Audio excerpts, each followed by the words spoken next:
One sec. Just gotta put the rope on. Absolutely.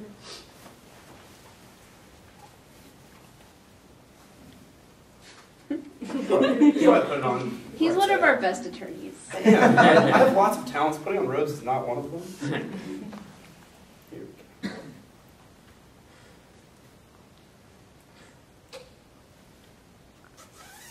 go. All rise. The case of People v. Gray is now in session. We have the prosecution on this side, the defense on this side, and they're going to start out with some introductions before opening statements. You may be seated.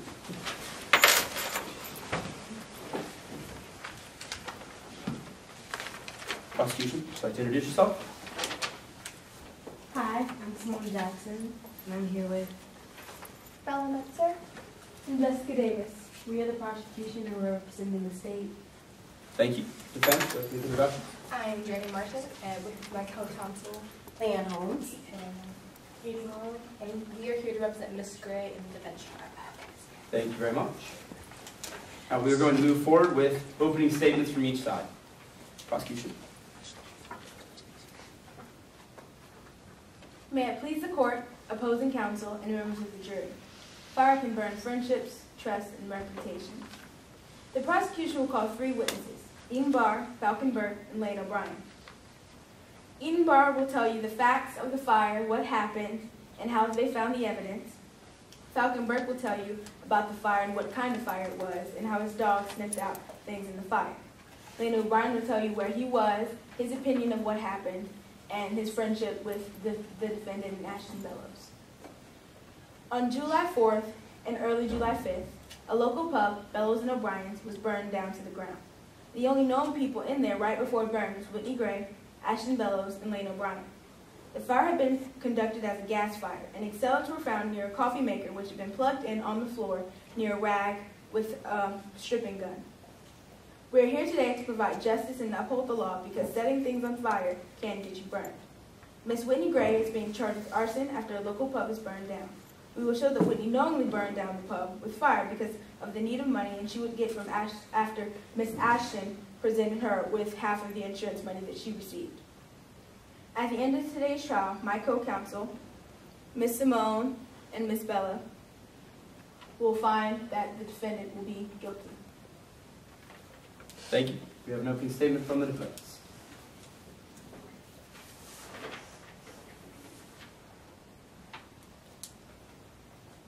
May it please the court, opposing counsel, members of the jury.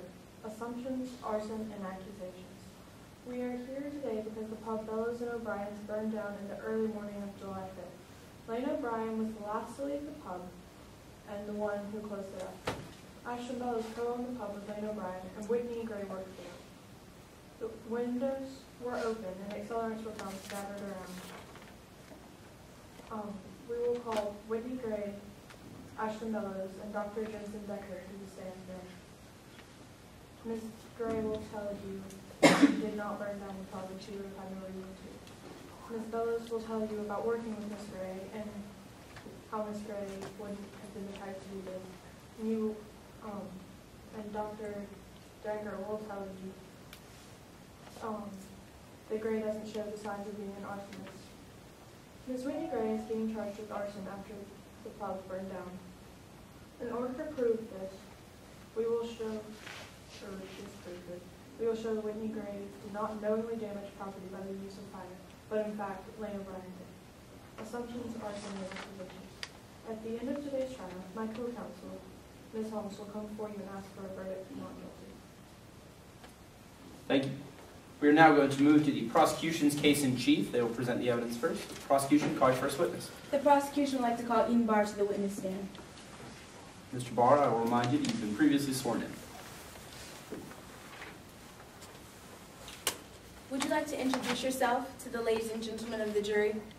Hello, my name is Ethan Barr, and I have been fire marshal for the Thunderbird Township for over 5 years. I served as firefighter for 8 years before I was a fire marshal. Why are you here today? I'm here to testify for the fire that happened on the evening of July 4th. How long have you known Miss Whitney Gray, Miss Ashton Bellows, and Mr. Lane O'Brien? I have lived in Thunderbird all my life, and known them all for years since they were little kids. Now, what is the definition of arson?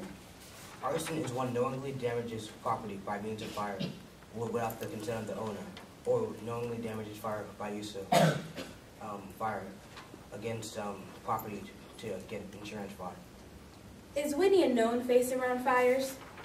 Yes, she loves to watch fires and observe them. How do you start a fire? To start a fire, you need three main things. You need heat, oxygen, and an accelerant to keep the fire going. All three of which were found in the pub. The heat was the heat gun. The air was the windows open in the basement and on the top floor. And the accelerant was the liquid found all over the rags in the basement. What time did the fire start and end? The fire started around 4:30 a.m. and ended around 8:30 a.m. How would you describe the fire at Bellows and O'Brien? The fire engulfed the entire pub and was unusually blackened, and that indicated that it was a gas fire. Did you discover anything out of place in the fire? A coffee pot and a heat stripper was found attached to an extension cord with an accelerant liquid all over the rag. What does it mean when items are placed in unlikely places in a fire? This means it was probably caused by arson. What is your final conclusion about this case? I conclude that the fire that burned down Bellows and O'Brien's pub was caused as a result of arson by the defendant, Whitney Gray. No further questions, Your Honor. Thank you. Defense, do you have a cross-examination? Mr. Barr, can you tell us again how long you lived in Thunderbird, Illinois? I've lived here for all my life, And how long have you known Miss Gray, Mr. O'Brien, and Miss Bellows? since they were little kids. So you are aware of the arson crime Miss Gray was involved with when she was 14? Yes, I am aware. Was Miss Gray remorseful after being caught for the crime? Yes, she was. So she made an effort to try to redeem herself through community service, correct? And hasn't done anything wrong in 10 years. Yet, in your statement, you seem to automatically believe Miss Gray is responsible. Do you not? I do. Yet, isn't a fire marshal's duty to be unbiased towards the case? In other words, suspect everyone. Yet you believe Miss Gray is so guilty, you don't even think she needs an eyewitness, correct? I'm not biased. I just used the evidence presented to me to make the verdict that Miss Gray is most likely guilty. Mr. Barr, in your statement, one of the reasons for suspecting Miss Gray is her watching many local fires, correct? No, I just said that she was known to watch fires and that showed her interest in fire, which is kind of suspicious. Well, Miss Gray admits to going to these local fires, yet she rationalizes this for her admiration for firefighters. Didn't she want to be a firefighter at once? Yeah, and her knowledge of fire could have helped her with the arson. Well, didn't Jensen Decker, an experienced psychologist, say that she's not an arsonist? Well, Jensen Decker was paid by Ashton Bellows, who must have been biased since she was being paid by him. So Are of you course call- she's going to argue on their side. Are you calling Jensen Decker a liar? No, I'm just calling her biased. Well, thank you, Mr. Barr. Now I'd like to ask you a few questions about the investigation report of this case. Were you the one to write the report of the investigation results? No, I was not. Sorry. Yes, I was. Two of the accelerants were lacquer thinner and mono spirits, correct? Yes. And where were these two accelerants found? They were found in the basement, but they were tampered with. When Lane was finished, she closed them properly. But when we found them, they were spread all over rags. Are you sure about this? Yes, we were sure. Now, back to the investigation results. Mr. Barr, you agree both Ashton Bellows and Lane O'Brien are financially secure, correct? Yes. Yet Bellows has $90,000 in savings for retirement, and O'Brien only has $1,000. O'Brien is a very young man. He doesn't need too much for his retirement funds. He has about 40 more years in the workforce. So Yet- the retirement fund isn't necessary right now. Well, Miss Bellows has more than him. Don't Well, you if think he it's just interesting? planned ahead for retirement, he might be able to retire earlier than anyone else, but Okay, that's no reason for investigation. sure.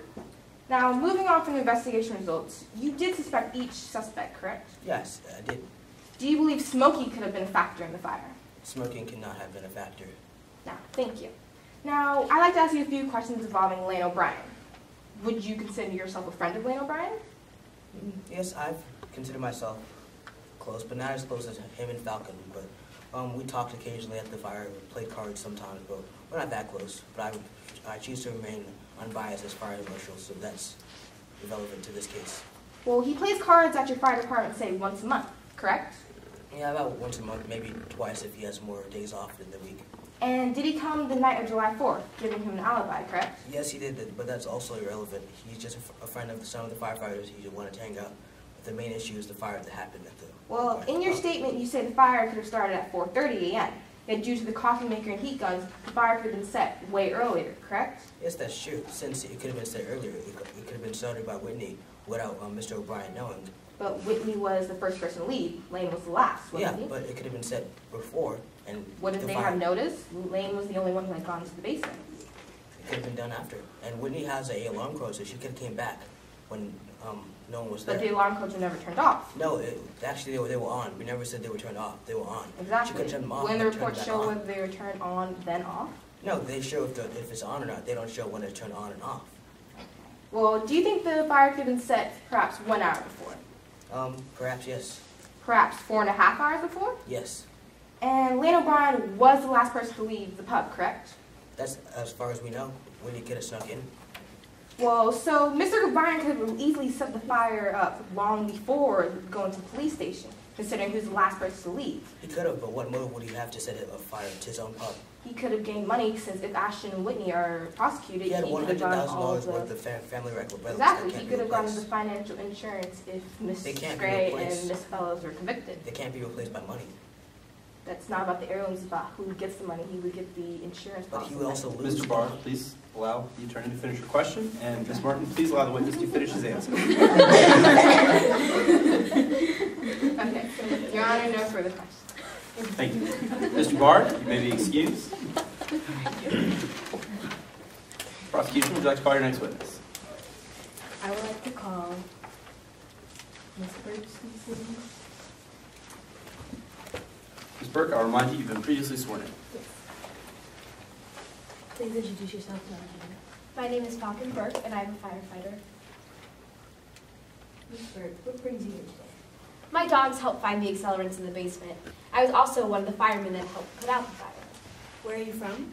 I'm from Thunderbird, Illinois. I started training right out of high school, and I've been a firefighter for 2 years. So, Ms. Birch, what motivated you to become a firefighter? When I was little, Whitney and a group of friends set fire to an old chicken coop, and that really motivated me to get out there and fight fires. Are you still threatened by Miss Whitney? I respect her, but I keep my distance. I read in your statement that you feel as if Miss Gray should have went to a detention center to get some help. Why did you feel this way? I was scared and upset. At the time, I believed that normal people don't commit arson. But I now realize how hard Whitney has worked to rebuild her image. How well do you know Mr. Lane? I know Lane well. Would you say he's a pretty good person? Yeah, he comes into the firehouse a few times to hang out with me and a few of the other firefighters. Does he visit the fire station often? Yes, as I said, he comes very often. It depends on what time the pub closes. It's about 20-25 minutes away from the firehouse. He was with us the night of the fire. So you can confirm that he was with you the morning of July 5th? Yes, he was with us on the morning of July 5th and the night of July 4th. So, when you arrived at the scene, what did you notice about the fire? It wasn't like a regular fire. It didn't look right or smell right. And what would cause this to not look or smell right? Usually, it's the use of an accelerant, such as gasoline. What made you think there was gasoline in the fire? I have 2 dogs, Sophie and Reggie, and they sniffed out gasoline, lacquer thinner, mineral spirits, and alcohol. So you can confirm that the dogs found thinner. I can. The lab results came back positive. What was also found in the basement? There was a coffee pot connected to an extension cord, which was found on, and the heat stripper was also on.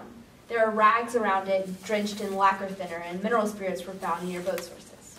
So, Miss Burke, in conclusion, would you say that the old wood, alcohol, and leaving the windows open contributed to the fire? Yes, all 3 of those things contributed to the fire. I have no further questions, Your Honor. Thank you. Cross-examination from the defense.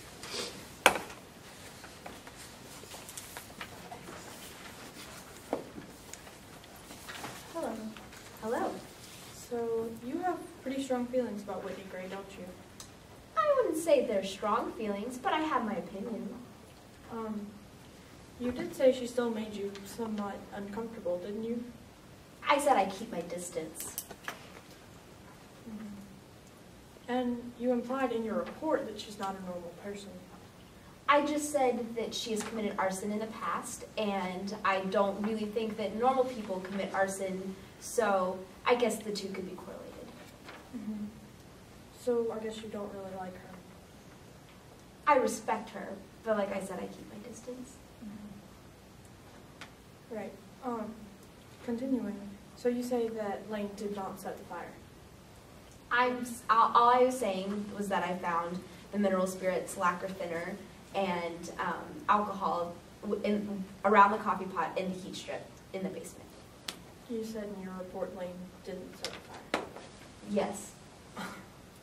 But you don't know what Lane's closing routine is, do you? No, I just know that sometimes he comes to the firehouse after he's closed. And it took Lane around 20 minutes to close up, which was longer than anyone else, wasn't it? I guess so. So you have no way of knowing whether he set it up so the fire would start, do you? I do not know. No further questions, Your Honor. Thank you. Ms. Berg, you may be dismissed. Prosecution, would you like to call your last witness? The prosecution calls Lane O'Brien to the stand. Mr. O'Brien, I'll remind you, you've been previously sworn in. Please introduce yourself to the jury. My name is Mr. Lane O'Brien. What do you do for a living? I used to be one of the co-owners of Bellows and O'Brien's pub that has burned down recently. It has been, my favorite place in the world has been taken away from me. Can you tell us a little more about your bar? It was a well-known pub in town, and it had a good atmosphere. A lot of people came to have a drink, have fun, enjoy life for a while. Do you know Ashton Bellows? Yes, Ashton was a co-owner with me. We have known each other since high school, and on the night of July 5th, right up until the fire, Ashton started to change. She wanted to sell her share of the bar, and she increased the insurance policy. Can you tell us a bit about the events occurring on July 4th, 2010? It was our Independence Day special. We had decorated, and a lot of people had come over. Around 9, people started to clear out to go to the fireworks show. So we began our usual cleanup routine. What did you do to close up? I was the last one at the bar. Ashton and Whitney left before me. I made sure all the windows were closed downstairs and the alarms were on. And then I locked all the doors, and after I left, I went to the fire department to play cards and watch movies. I'm very good friends with all the people at the fire department. What happened at the fire department? We were playing cards and eating food when someone called out, "Your pub is on fire!" So I raced to the car and got there as quick as I could. What did you see when you got there? My heart dropped. My favorite place on earth had been taken away from me. I knew it was going to be an absolute loss. What makes it even worse, I had a bunch of family heirlooms that were in the basement. Tell us about your family heirlooms. I had a couple of different ones. I had a table that my great-great-great-grandfather had brought over from the Mayflower. And I had an old cabinet that my grandmother had brought over from Ireland. Were you interviewed at the scene? I was. The fire marshal interviewed me and asked what I had done when I was closing. That's when I saw Ashton and Whitney standing in front of the fire doing some odd things. What kind of things? They were whispering back and forth, and they were pointing at the bar. I swear I saw Whitney smile. Then I remembered that Whitney and Ashton had had a conversation about arson earlier that day. What did she say about arson? Ashton was asking Whitney about her criminal history, when Whitney had gotten into some trouble with fire about 10 years ago. Whitney told us both when we hired her, but I had forgotten until then. Do you think Whitney could have done this? Absolutely. She has a history of doing things like this. I wouldn't have been surprised if Ashton had put her up to this to get some of the insurance money. How much of an insurance policy do you have on the bar? $500,000. Are you the sole beneficiary of this policy? No, I'm a co-beneficiary. Ashton would have gotten a full $250,000 because of the bar burning down. No further questions. Thank you. We have a cross-examination from the defense.